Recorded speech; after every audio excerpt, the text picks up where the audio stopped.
అర్ధాయుషుతో పుట్టినప్పటికీ ఆ మహాదేవుణ్ణి మెప్పించి పూర్ణ ఆయుష్తో చిరంజీవుడైన మార్కండేయుడు కథ అందరికీ తెలిసిందే. వికారాబాద్ జిల్లాలో అనంతగిరిలో కొలువైన అనంత పద్మనాభ స్వామివారి ఆలయంలో స్వామివారిని దర్శించుకున్న తరువాత వెనుక గోపురం నుంచి వస్తే మార్కండేయ మహర్షి తపస్సు చేసిన గుహ ఉంది.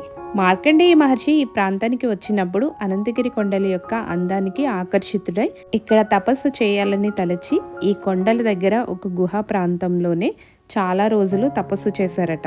మార్కండేయ మహర్షి ద్వాపరయుగంలో అనంత పద్మనాభ స్వామిని ప్రతిష్ఠించారని చెప్పుకుంటారు. ఈ కొండ ఎత్తున ఉన్న గుహ ప్రాంతం నుంచి కాస్త కిందకు వెళితే శివాలయం, భవనాశిని కుండం ఉంటాయి. భవనాశిని కుండం ఏర్పడడానికి మార్కండేయ మహర్షే కారణం. మృకుండ మహర్షి భార్య అయిన మరుద్వతితో కలిసి అరణ్యంలో సాత్విక జీవితం గడిపేవారట. ఆ దంపతులకు పిల్లలు లేకపోవడంతో ఆ మహాదేవుని కోసం మృకుండ మహర్షి తపస్సు చేసి మార్కండేయుణ్ణి సంతానంగా పొందారు.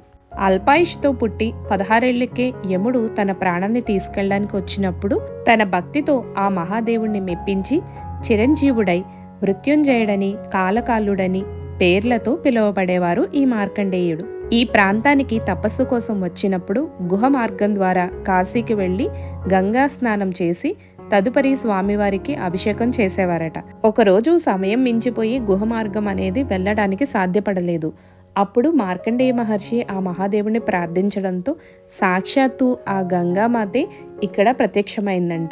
స్వామివారి ఆలయం పక్కనే గంగామాత యొక్క భవనాశిని కుండాన్ని మనం చూడొచ్చు. అది నేను నెక్స్ట్ వీడియోలో అప్లోడ్ చేస్తాను. ఆ మహాదేవుణ్ణే మెప్పించిన మార్కండేయ మహర్షి గుహ చూసాం కదా. ఈ అనంతగిరి కొండల్లో అనంత పద్మనాభ స్వామిని దర్శించుకున్న తర్వాత తప్పకుండా ఈ ప్రాంతాన్ని దర్శించుకోవాలి.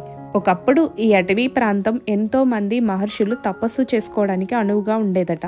ఇక్కడ ఈ మార్కండేయ గుహతో పాటు చాలా గుహలు మనం చూడొచ్చు.